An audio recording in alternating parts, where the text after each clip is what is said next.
Olá, seja bem-vinda, seja bem-vindo. No Café PT de hoje, nós vamos falar sobre a Lei de Igualdade Salarial, que completou 2 anos agora em julho. Vamos falar quais foram os principais avanços desde que ela foi sancionada.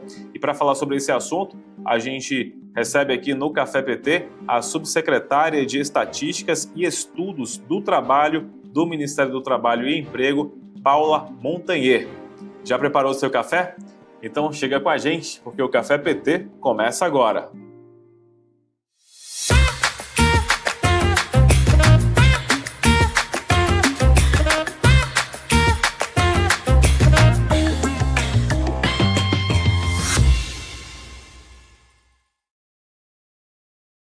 Paula Montanher, seja bem-vinda ao Café PT. Primeiramente, muito obrigado por ter aceitado o nosso convite, poder estar aqui para a gente conversar, né, e esclarecer sobre esse assunto que é tão importante. Anderson, muito obrigada a vocês que trouxeram, que estão aqui abrindo um espaço para um debate tão importante quanto a igualdade salarial entre homens e mulheres. Pois é, Paula, essa lei ela completou agora, né, em julho, 2 anos, né, que ela foi sancionada pelo presidente Lula. E eu queria poder conversar com você para a gente poder entender quais são os principais avanços, né, que o Ministério do Trabalho e Emprego destaca desde que essa lei foi sancionada nesses últimos 2 anos. O que a sociedade ela realmente ganhou, né, desde que essa lei ela passou a valer para todos nós, né, brasileiros. Bom, primeiro queria lembrar que a igualdade salarial existe para quem é empregado formal desde 1943 e que a legislação da Constituição de 1988, ao dizer que não podia haver diferenças salariais entre diferentes grupos populacionais, retomou toda a legislação que envolvia a igualdade de situações trabalhistas e de remuneração que estavam lá na legislação. Essa nova lei, a Lei 14.611, ela tem por foco acelerar o processo de igualdade salarial. A gente tinha passado por um momento bastante complexo durante a pandemia, em que as mulheres muitas tinham perdido o trabalho ou tinham tido que ficar em casa para cuidar de seus filhos, e elas foram as últimas, então elas quase foram as primeiras a serem desligadas e permanecer em casa, e foram as últimas a serem reconduzidas ao mundo do trabalho, portanto, através das admissões e contratações. Então, precisamos, antes de mais nada, acelerar a contratação de mulheres com vínculo formal, em especial no setor privado, e não só em pequenas empresas, nas grandes também, onde há mais oportunidades da gente fechar brechas de salário que são grandes, principalmente nas grandes empresas e nas atividades que envolvem direção e gerência, porque é lá que faltam mulheres. A gente sabe que Isso. todo mundo acha a ideia da igualdade muito importante, a ideia da inserção das mulheres é sempre no mercado de trabalho, é sempre levantada como importante, mas a gente não vê tantas mulheres quanto o fato de que muitas são formadas, que têm experiência em atividades de gestão, em atividades de alta gerência, de alta direção, nos conselhos administrativos. A gente vê uma participação muito reduzida de mulheres, e a igualdade salarial supõe a proporcionalidade de mulheres em todo tipo de posto de trabalho, porque a igualdade vai acontecer se houver homens e mulheres, negros e não negros, nas diferentes posições ocupacionais do nosso mercado de trabalho. Essa que é a Quer dizer, função da legislação, é essa aceleração. perfeitamente. Quer dizer, já é uma lei antiga, né, desde 1943, né, na lei que rege a CLT, né, mas agora essa lei ela veio justamente para acelerar esse processo, como você falou. E Paulo, desses 2 anos, qual a avaliação que você faz? Né? É uma lei que ela realmente ela está sendo cumprida pelas empresas, né, pelos empresários. Você observa se realmente essa lei está sendo cumprida ou ainda existe uma resistência muito grande desse setor? Olha, a legislação, a legislação, ela dá transparência à informação, em especial às grandes empresas, né? Então, eu consigo falar das transformações que estão ocorrendo nas empresas de grande porte. Então, acho que a Perfeito. primeira boa notícia é que a gente vem contratando, em especial falando do que aconteceu entre 2023 e 2024, a geração de mais de 1 milhão de postos de trabalho para empresas de 100 empregados e mais, foi dividida em 500 mil mulheres e 500 mil homens. Legal. Eu acho que raras vezes a gente teve períodos em que houve uma contratação de homens e mulheres em proporções similares. Isto é, de per se, um bom resultado. A gente sabe que até está previsto na legislação que o salário de uma pessoa que é iniciante nem sempre é igual ao de uma pessoa que já está trabalhando há muito tempo na empresa. É suposto que esteja diferenças. Mas a ideia é que não tenha tantas diferenças assim. Isso. Que as diferenças não sejam diferenças a ponto de desestimular a pessoa a continuar, não é? Exato. Então, a gente começou a olhar alguns aspectos muito importantes. Dos 53 mil estabelecimentos para os quais a gente fez relatórios, 30 mil desses estabelecimentos, a diferença de salários entre homens e mulheres, principalmente na hora da contratação, é de menos de 5%, ou é até 5%. Já quando eu olho o salário médio que a pessoa levou para casa, né? A diferença, o número de estabelecimentos em que a diferença é de até 5% cai para 17.380, o que é uma fração do total de estabelecimentos. Mas a boa notícia é que nós temos exemplos de que isto é possível em todas as unidades da federação, em praticamente todos os setores de atividade.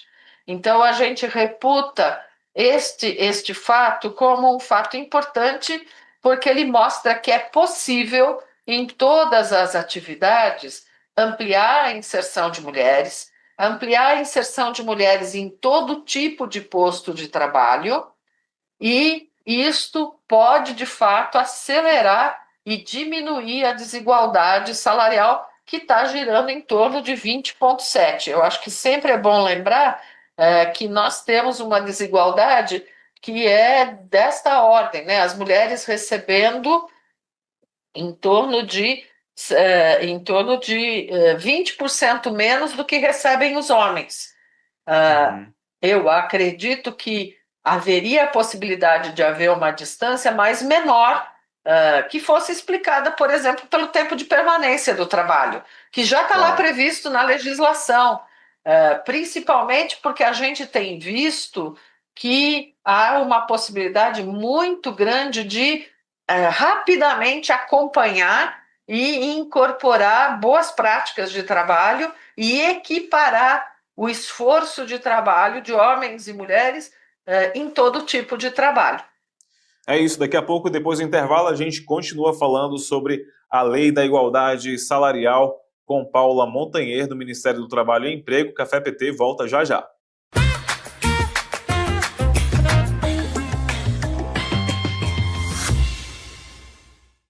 Tudo sobre as ações do governo Lula, os projetos que estão movimentando o Congresso e as principais informações do partido.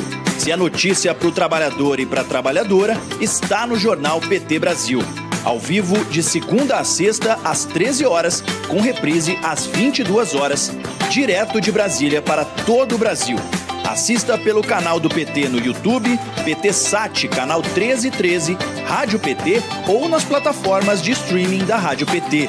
O que é notícia no Partido dos Trabalhadores e das Trabalhadoras está no Jornal PT Brasil.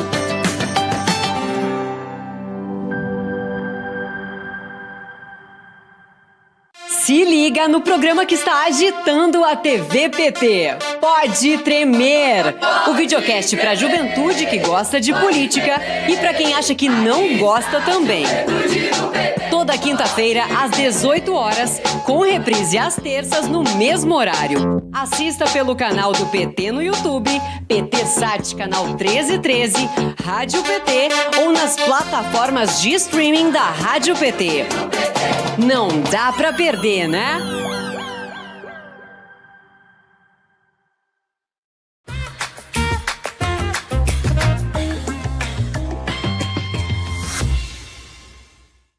Muito bem, já estamos de volta aqui no Café PT. Muito obrigado pela sua companhia. Hoje estamos falando sobre a Lei da Igualdade Salarial, que completou 2 anos agora em julho. E a senhora citou o exemplo aí dessas grandes empresas, né, que o Ministério do Trabalho e Emprego vem acompanhando, mas é possível afirmar de alguma forma, subsecretária, que esse efeito ele pode acabar sendo compartilhado até mesmo para outras empresas, né, as empresas de portes menores, as pequenas e médias empresas também, porque se as grandes empresas já estão cumprindo o dever de casa, possivelmente que as empresas menores, que vocês não têm um acompanhamento direto, elas já comecem a observar esses exemplos e trazer para elas também, né? Até porque essas pequenas empresas, as pequenas e as médias, elas também correspondem aí a uma grande parte, né, das pessoas que são empregadas hoje no Brasil, né?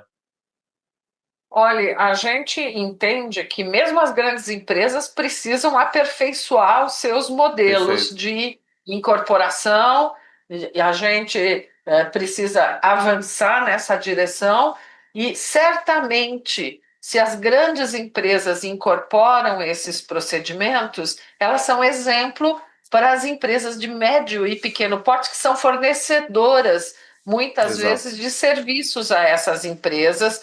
E se elas estão na mesma cadeia produtiva, a gente sabe que tem um efeito combinado em que essas ações vão se espalhando pela cadeia produtiva. A intenção da legislação é acompanhar as empresas de grande porte para que todo mundo pratique o que a lei manda, porque a igualdade salarial não é apenas para quem está trabalhando na pequena empresa ou na grande empresa, é para todas as pessoas que trabalham.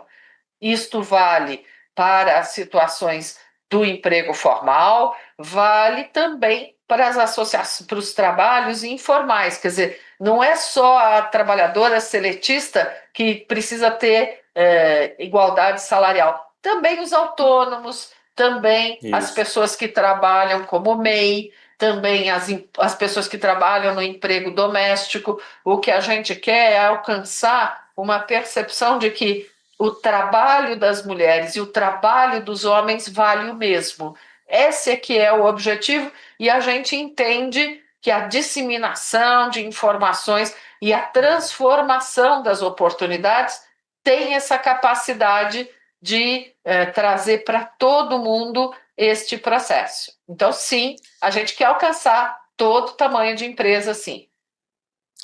Maravilha. E a aplicabilidade, né, da lei de igualdade salarial, hoje ela é feita pelo Ministério do Trabalho e Emprego e também em conjunto com o Ministério das Mulheres, né, Paula? Como é que funciona essa engrenagem aí? De que forma que vocês conseguem manter esse trabalho para que essa lei ela possa realmente ser cumprida pelas empresas no Brasil?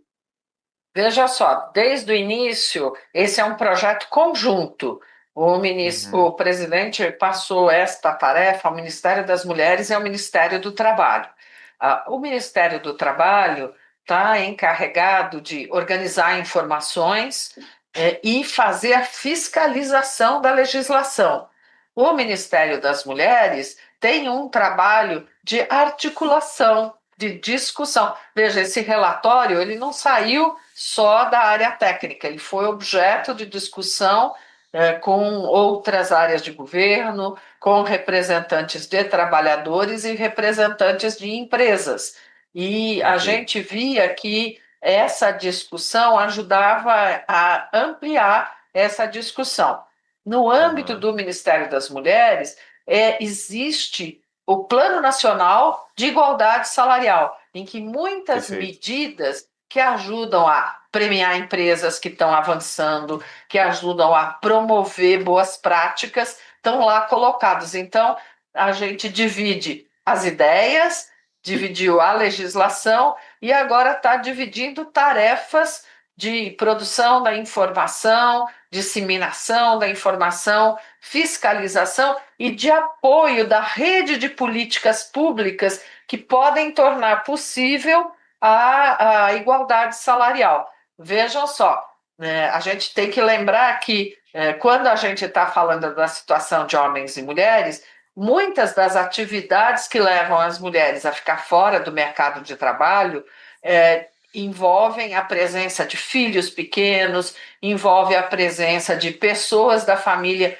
que precisam de apoio e suporte para que eles estejam numa condição de vida melhor. E isto, em geral, acaba muito concentrado nas tarefas das mulheres.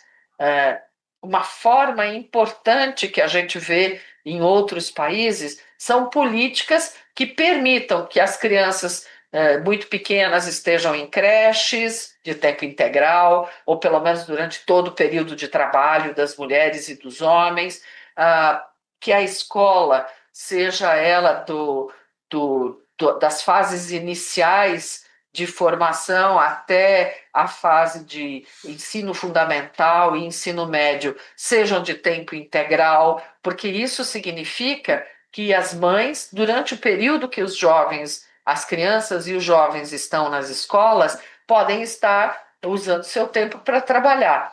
Do mesmo modo, as ações da assistência social de apoio a pessoas com pouca mobilidade, que têm dificuldade. Então, o papel de coordenar essas políticas de cuidado, de coordenar essas políticas que permitem a ampliação de ensino tempo integral e essa articulação à presença de mulheres no mercado de trabalho, são ações que estão muito mais no âmbito da articulação do Ministério das Mulheres, e com isso a gente espera ser capaz de trabalhar todo o território nacional, não apenas as grandes cidades ou as grandes empresas, mas em todo tipo de cidade e todo tipo de território. Bacana, importante, né, esse acompanhamento aí também por parte do Ministério das Mulheres, já que elas são as principais beneficiadas aí por essa lei. Agora, subsecretária, o Ministério do Trabalho ele acompanha, né, as empresas elas são obrigadas a enviarem, né, periodicamente um relatório com a quantidade de empregados e os salários que cada um deles recebe, né? E o Ministério do Trabalho ele acaba acompanhando esses números, até mesmo para poder gerar as estatísticas, enfim, os trabalhos que vocês realmente precisam desenvolver. Mas de que forma que vocês recebem esses dados? As empresas realmente conseguem colaborar, estão colaborando? É possível afirmar que as empresas realmente estão cumprindo essa determinação? Ou ainda existe também resistência para o envio dessas informações, subsecretária? Olha, eu acho que a gente precisa dividir em dois aspectos. Certo. Os dados que envolvem características das pessoas e o salário das pessoas, hoje em dia nós temos uma porta única de entrada, que é o e-social, em que as informações trabalhistas, previdenciárias e tributárias são entregues mensalmente pelas empresas para cumprir as suas obrigações nesses 3 âmbitos. Então, a informação, ela chega porque a empresa tem que cumprir essa atividade para pagar seus impostos, para depositar os recursos que ela retira do salário dos trabalhadores e que ela tem que contribuir para fins previdenciários. Então, esse tipo de informação, ele é garantido e o Ministério do Trabalho o recebe e a gente faz uma média de 12 meses para evitar problemas sazonais de empresa.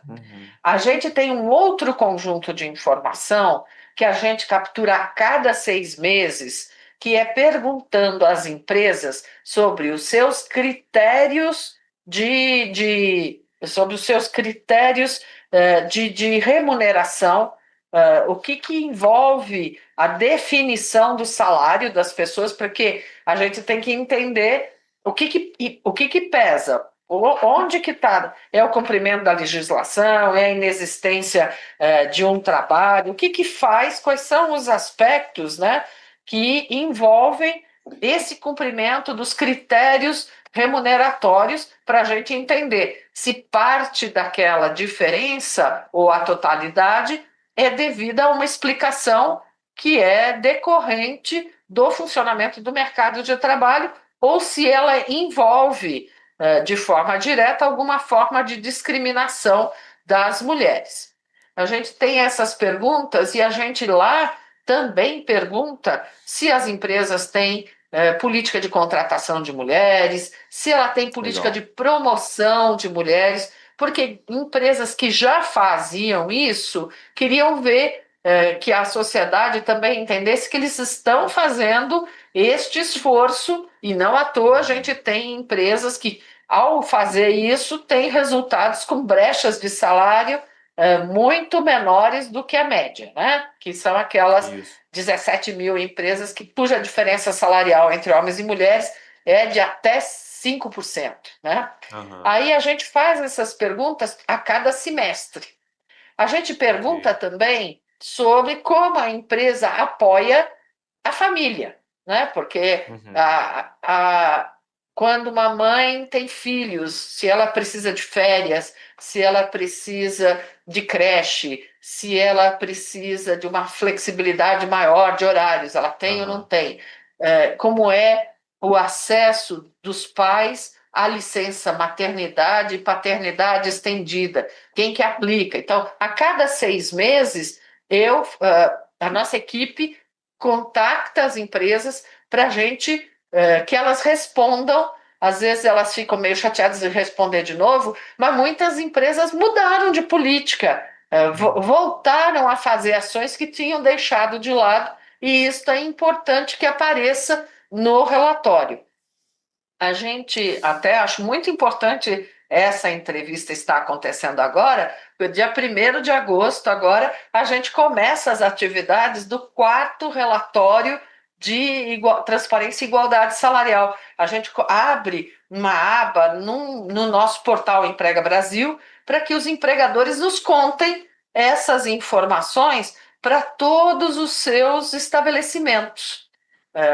Talvez esta parte é a parte em apresentar a primeira informação, depois não querem atualizar as informações, mas esse aspecto é muito importante, porque é a presença dessa informação que não é invasiva, a gente não pede detalhes dessa informação, mas é que ela pode oferecer um indício para as nossas áreas de fiscalização para saber se há diferenças relevantes que são explicáveis por tempo de casa, por critérios que estão associados a um plano de carreira. Então, a gente faz essas perguntas para ajudar a saber onde estão as instituições, as firmas, as empresas que não têm nenhum tipo de justificativa para as diferenças salariais que são encontradas entre homens e mulheres. Então, a gente está neste processo, vamos começar e esperamos em setembro estar entregando o 4º relatório para as empresas, de tal modo que elas possam divulgar nos seus sites, nas suas redes sociais, dentro dos seus estabelecimentos para os seus trabalhadores, de tal modo que a gente tenha mais um passo nesse processo. Por quê? Porque nossa área de fiscalização já vem trabalhando na busca de quem não distribuiu ou quem não fez, né, a divulgação dos seus resultados, e se isso for recorrente, a gente vai passar a multar as empresas. O 3º, e agora estamos no 4º relatório. Conforme a gente vai alcançando as empresas, aquelas que não publicam recorrentemente são multadas por isso. Perfeito. E a gente continua a segui-las de tal modo que todo mundo caminhe na direção da divulgação e de um debate saudável das diferenças salariais. Daqui a pouco, depois do intervalo, a gente continua falando sobre esse assunto aqui no Café PT. Não sai daí que eu volto já.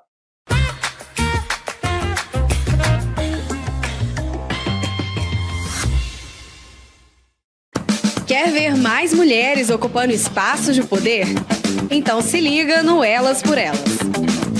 O programa que encara os desafios das mulheres brasileiras, a misoginia, discriminação, a violência política de gênero, muita perda de direitos. O LIC 180 tem papel importante e também vai estabelecer um diálogo. A importância da rotatividade. Que eu senti na pele. Mas, seguindo o debate, incentiva e prepara você, mulher, para a disputa política. De segunda a sexta, às 4 da tarde, na TVPT. O canal do partido que mais elege mulheres no Brasil. Eu sou uma delas, são elas por elas, ocupando os espaços de poder.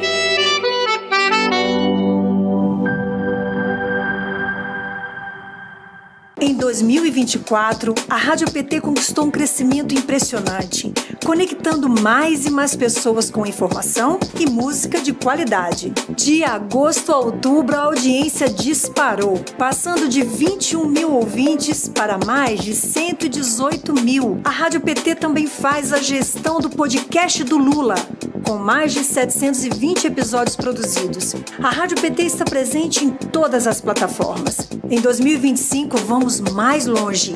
E você faz parte dessa jornada.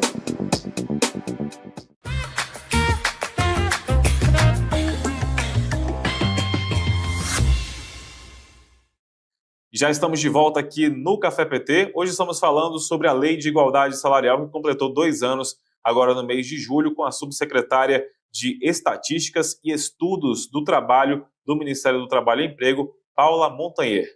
O legal é que a gente observa que esse trabalho que vocês desenvolvem, ele serve não somente para identificar se as empresas estão cumprindo a lei na questão da igualdade salarial, mas também para ver se as empresas estão cuidando das trabalhadoras, né? Então é mais do que simplesmente saber se elas estão recebendo da mesma forma que os homens, mas saber se elas estão sendo cuidadas de alguma forma. Isso também é bastante importante, né, Paula? Agora, tem uma outra pergunta para você, antes de poder te liberar, porque eu sei que você tem outros compromissos ainda hoje, mas tem uma informação que eu acho que é muito importante, né, uma questão muito importante para a gente poder abordar, que é a igualdade salarial também para as mulheres negras, né? Eu queria entender como que a lei ela ajuda a combater o racismo estrutural, porque a gente sabe que as mulheres, normalmente, elas já recebem até 20% a menos do que os homens, mas quando a gente pega um recorte aí com as mulheres negras, esse percentual ele ainda é maior, né? Então, de que forma que a lei de igualdade salarial ela pode ajudar a combater essa discriminação, né, que acontece dentro do ambiente de trabalho, esse racismo estrutural? Olha, eu achei super bem por objetivo ser capaz de alcançar todas as mulheres. E a gente tem estudos que já vinham sendo realizados há alguns anos, né, pelas entidades que fazem estudo de gênero, e a gente já via há muito tempo essa distância dos salários das mulheres negras em relação a outras mulheres e em relação aos homens brancos. A gente tem uma indicação de que as mulheres negras hoje ganham menos da metade do que recebem os homens brancos. E a gente achava que isso não pode estar acontecendo. Isso está, de fato, refletindo uma situação muito complexa. Esse nosso relatório, a gente resolveu, antes de olhar, além de olhar a diferença de salários, olhar a diferença de proporção de mulheres. A gente encontrou mais de 20 mil estabelecimentos de seus empregados e empregadas que são mulheres negras. Tem muitos estabelecimentos de 100 empregados e mais que simplesmente não nos informam nenhuma mulher seletista negra ou parda. Então, a gente sabe que a diversidade e o respeito começa com as contratações. Então, a gente vem olhando para esse aspecto, porque as diferenças são muito grandes e muito claras tendo sido registrado em todo tipo de estabelecimento, porque as mulheres negras tendem a estar em algumas ocupações de muito baixa remuneração e de muito baixo prestígio na nossa sociedade, né? Então, o fato é que a gente está olhando a presença delas e a possibilidade que elas tenham de ascender. Por quê? Porque muitas delas vêm estudando, vêm ganhando prática, vêm ganhando experiências de trabalho e têm perfeita condição de assumir postos na hierarquia das empresas, e a gente precisa batalhar para que isso ocorra, porque de fato só vai haver uma igualdade salarial de homens e mulheres se a gente tiver uma igualdade que também inclua a gente superar o racismo estrutural da nossa sociedade. Agora, Paula, para a gente poder agora encerrar realmente, eu queria que você falasse para a gente um pouco como que nós, como sociedade, né, podemos colaborar com o Ministério do Trabalho e Emprego para fazer realmente com que essa lei ela possa ser cumprida em sua plenitude, né, para que as empresas, porque a gente sabe que é uma lei voltada para as empresas, mas nós, como sociedade, podemos colaborar para que ela também seja cumprida? Eu acredito que sim. Eu acho que a ideia da transparência salarial ela é importante para que as pessoas possam olhar o que está acontecendo ao seu redor, no seu território. Como as empresas publicam, têm a obrigação de publicar, nós podemos olhar o que está acontecendo no nosso entorno. E nosso entorno está permitindo que mulheres trabalhem em todo tipo de ocupação, mulheres que a gente conhece estão conseguindo ascender a cargos de chefia, a cargos de gerência, estão conseguindo encontrar ocupações para as quais estudaram, estão conseguindo estudar para ocupações novas, né? Ocupações que geram mais rendimento, como, por exemplo, incentivar as meninas a estarem estudando nas áreas de engenharia, nas áreas de matemática, nas áreas que envolvem o uso de computadores. A gente, às vezes, tende a achar que as mulheres estão circunscritas a algumas ocupações, onde elas se sentem seguras porque desde sempre elas as exercem. O que a nossa sociedade pode fazer é estimular as meninas a estudarem matemática, os meninos e as meninas estudarem português e história, geografia, enfim, e que eles possam debater abertamente sobre isso e que eles se sintam à vontade para estudar e escolher áreas de estudo que não sejam tradicionais e que depois o mundo do trabalho possa incorporá-los. A legislação da igualdade salarial é para quem está trabalhando, mas para essa pessoa chegar no mercado de trabalho, a sociedade precisa ter preparado essa mulher, essa menina, para que ela entenda que o espaço é de todos e que ela pode seguir aquilo que ela quer, que é estudar não apenas naquelas áreas que tem mais mulheres presentes, mas estudar inclusive para áreas que ela acha interessante e que, na verdade, muitas vezes ela vai dizer assim, mas tem poucas mulheres. E assim, as pessoas falam, né? Quando você diz que quer ser...